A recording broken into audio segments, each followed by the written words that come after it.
Chapter 70. All pretense of scholastic detachment was gone. At first, the Magi had to strain to see the ferrari. It entered the battle virtually unnoticed. Within a minute, one of the mages said, "McHalkin was right. I thought he made it up." We all thought he made it up. What does this mean about all those other creatures in his writings? Gods, it's just like he said. It's being ridden, possessed. On the battlefield, the beast's presence was becoming known.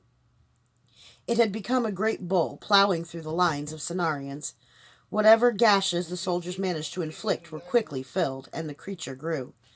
The clamor of battle, the shouts of rage and pain and ringing steel had been drifting up to the promontory since the battle began. Now new sounds rose, screams of terror. The enormous bull lumbered out the side of the Caledonian line. Half a dozen men, some still alive, were stuck to the beast. It paused as it digested them and began rearranging itself. The ferrari curled into a ball, and sheets of plate metal bobbed to the surface of its skin. It unfolded itself and stood. The ferrari now wore the shape of a troll. It was 3 times the height of a man. Its skin was armor and mail and gaping little mouths. It had even taken into itself the swords and spears of its dead opponents, which now bristled from its back and sides. The Cenarians' first reaction was surprisingly heroic. They charged the beast. It was futile. It beat its way through the lines, never moving so fast that the Caledonian line couldn't close behind it.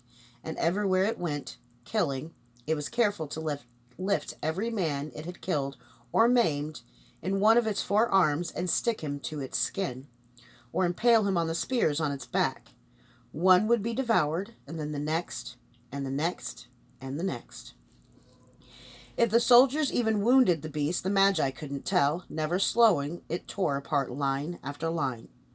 In the face of this inexorable death, General Aegon charged part of the Caledonian line with everything he had, trying to escape. By luck or leadership, hundreds of his men joined him, all attacking one place, desperate.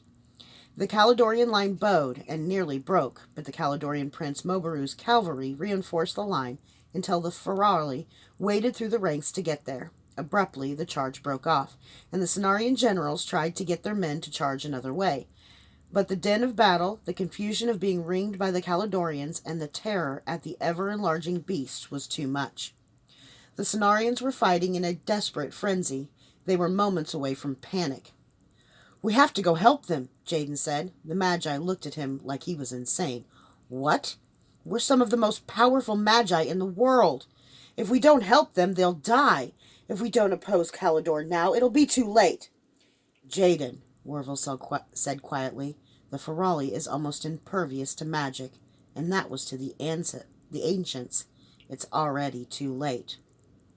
Lord Lucius was in no mood to placate the youth. He said, "We were sent to find word of, the great sword. If Karach is here, believe me, Jaden, we will know of it presently. If the Cenarians have it, they will use it now. The council—" "The council isn't here," Jaden said. "I think what you think is irrelevant. We will not fight. That's final, understood?" Jaden's jaw clenched with the effort of holding back words he would be made to regret. He turned his eyes back to the men dying because of Lord Lucius's apathy. "Understood, sir." One thing the stories never mentioned about battles, the stories Logan had loved so much as a boy, was the smell. He thought that after the hole nothing could ever shock him again, but he was wrong. He'd lost count of the men he'd seen die in the hole, but whatever the number was, 12, 15, it was nothing compared with the number dead here in the first charge alone. The smell had been excrement and fear and rain and mud, insignificant smells next to the sights of flashing steel and proud horses, the fierce faces of the women who rode with him. The Caledonians had hemmed them in. Without flags or hand signals to communicate with distant commanders, the Cenarians couldn't escape. If too few joined a charge, it went nowhere. If too many, they'd be massacred from the rear. The Cenarian army was paralyzed, and more Caledonians emerged. From where? Why the hell hadn't they known they were there? Had Luke Grayson blown his assignment, or had he betrayed them? It didn't matter now, only avoiding slaughter mattered, and the stench filled his nostrils. It was the men packed tightly together, their heat and their sweat and their fear commingling with the terror of the panicking horses. It was a sewer, as the dead and the fearful lost control of their bowels. It was gastric juices from stomachs cut open, intestines slashed, dying beasts kicking at the earth and bawling. It was blood so thick it gathered in pools with the rain. It was the sweeter smell of women's sweat, their numbers dwindling but still fearless, so long as Logan was fearless. Wherever he went, the Cenarian lines rallied. It wasn't only his presence, it was these magnificent women, streaked with blood and cursing like sailors. The very sight of them bewildered the Caledonians. If it weren't for the order, Logan would have died in the first charge. They fought with nearly suicidal frenzy to be at his side, and they'd paid the price for it. Of the 30 women who'd ridden with him, only 10 remained. With such a small bodyguard, Logan surely would have been overwhelmed had not more than 100 men joined them in the minutes after the charge. Aegon's dogs. He'd given them words, and now they gave him their lives. Logan couldn't have said how long it was into the battle when a new smell cut through the ranks. It was something rancid, which made no sense. Tonight the armies would leave plenty of meat on the field to rot, but nothing should be rotten yet. He heard and felt the Cenarians reacting long before he saw the source of their newest fear.